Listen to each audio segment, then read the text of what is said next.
আমার জন্য যে বিষয়টা রাখা হয়েছে সেটা হলো নির্বাচনী ব্যবস্থার সবচেয়ে বড় সামাজিক কাজ।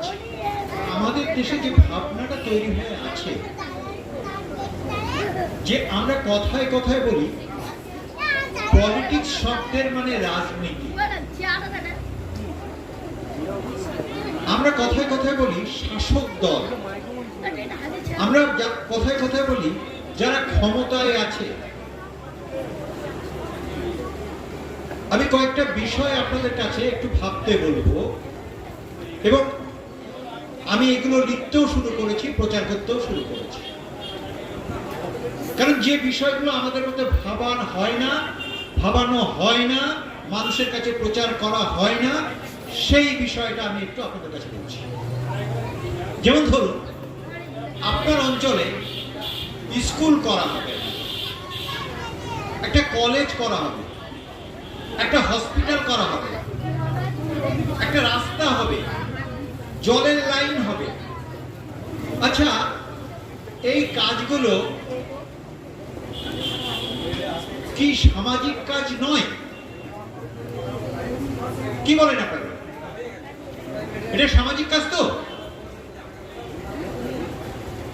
আমরা সবাই জানি যে এটা সামাজিক কাজ।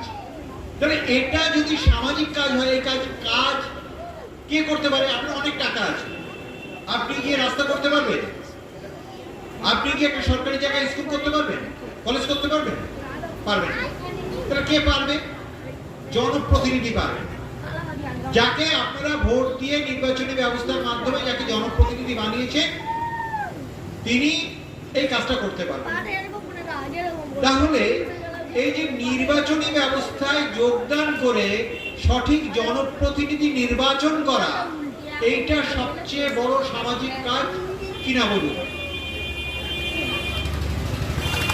আজকে আমরা কথায় কথায় বলি যে রাজনৈতিক কাজ আর সামাজিক কাজ আলাদা।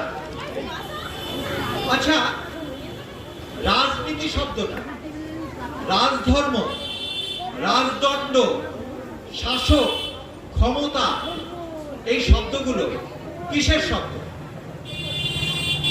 এগুলো তো গণতন্ত্রের শব্দ নয়। আপনি শাসক শব্দ, ক্ষমতা শব্দ, এ তো রাজতন্ত্রের শব্দ, এ তো গণতন্ত্রের শব্দ নয়।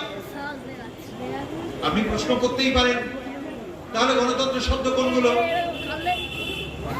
গণতন্ত্রের শব্দ হলো জনপ্রতিনিধি, জনসেবা, মানে পাবলিক সার্ভিস, জনসেবক, পাবলিক সার্ভেন্ট, জনপ্রতিনিধি, পাবলিক রিপ্রেজেন্টেটিভ।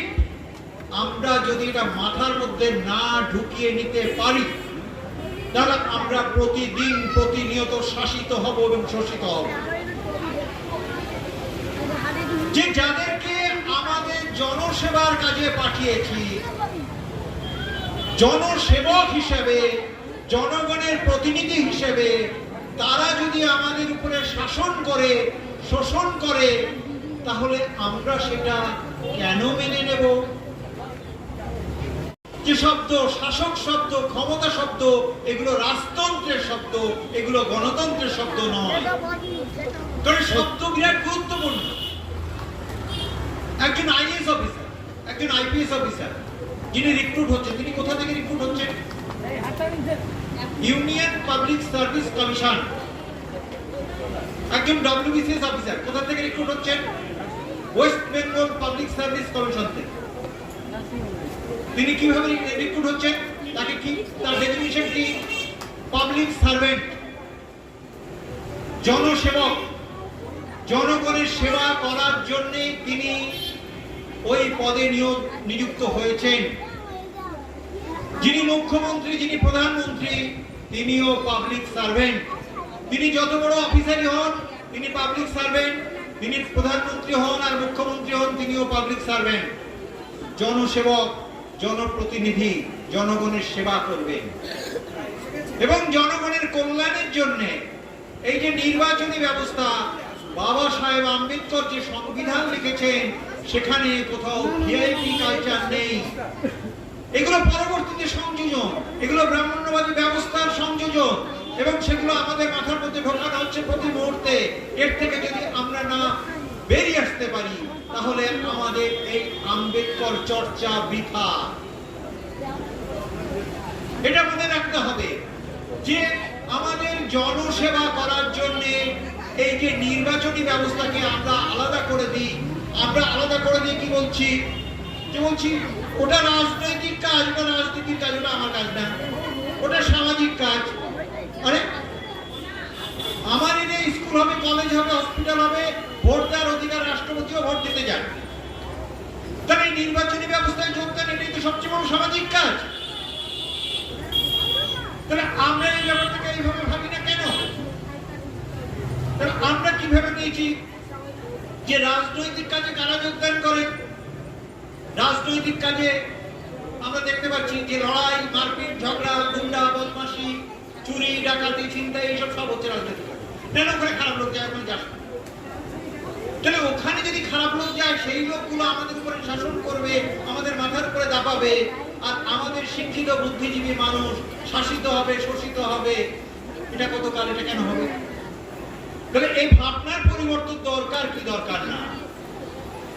বাবা সাহেব আম্বেদকর আমাদের যে অধিকার দিয়ে গেছেন সেই অধিকার আমরা যদি সঠিকভাবে বুঝে না নিতে পারি, সমাজকে যদি সঠিক দিশা না দেখাতে পারি, তাহলে কিন্তু আমরা আমাদের জায়গায় পৌঁছতে পারবো না। তবে এই বিষয়গুলো যে separate elector, dual voting right, অনেক বিষয় আছে, সেই বিষয়গুলোকে আমাদের বুঝতে হবে যে এটা আমাদের প্রতিনিধিত্ব দেওয়ার জন্য আমার সমাজে আজকে যারা শুধু শিডিউল কাস্ট বাংলায় 25% শিডিউল কাস্ট, শিডিউল ট্রাইব 6%, কিন্তু আমাদের মন্ত্রিসভায় কজন প্রতিনিধি আছে? আমাদের এমএলএরা যাচ্ছে, কিন্তু একজন শিক্ষামন্ত্রী, একজন স্বাস্থ্যমন্ত্রী, একজন অর্থমন্ত্রী, একজন স্বরাষ্ট্রমন্ত্রী, আমাদের মুখ্যমন্ত্রী তো দূরের কথা, আমাদের হয়েছেন কি একজনও? আমাদের কজন প্রতিনিধি থাকছেন সেখানে মন্ত্রিসভায়? কেন থাকছে না? তাহলে এই প্রশ্ন আমরা করব না? না, এগুলো আমাদের করা উচিত না। যে ওগুলো রাজনৈতিক কাজ, এটা তো সামাজিক কাজ নয় রে ভাই। তাহলে আমরা তার থেকে কি করব? আমরা পিছন থেকে দৌড়ো, তাই কি? করতে হবে। আর এটা যদি না করতে পারি তাহলে আগামী দিনে আমরা কোনো লড়াইয়েই থাকবো না। এই বিষয়টা আমাদের বুঝতে হবে। আপনারা অনেকক্ষণ ধৈর্য ধরে শুনছেন, আমি আর আপনাদের সময় নষ্ট করছি না। আমি দু চারটে কথা এবং একটু সময় নিয়ে নিলাম। আপনাদের সবাইকে অশেষ ধন্যবাদ ধৈর্য ধরে আমার দু চার কথা শোনার জন্যে, এবং আগামী দিনে যাতে এই অনুষ্ঠানগুলো আরো ভালো করে হয়, দিকে দিকে এই যে আম্বেদকরের মূল দর্শন, বিভিন্ন দর্শন যাতে ছড়িয়ে পড়ে, সে বিষয়ে আপনারা সবাই এবং আমরা সবাই মিলে যাতে কাঁধে কাঁধ মিলিয়ে এই কাজগুলো করতে পারি। এবং আগামী দিনে বুদ্ধ জয়ন্তী আসছে, সে বিষয়টা একটু আগেও বলেছে, এবং সে বিষয়ে আপনাদেরকে উদ্যোগ নিতে হবে যথাযথ। এই বলে আমি আমার বক্তব্য শেষ করছি। আমার জয় ভারত, জয় বঙ্গবাসী।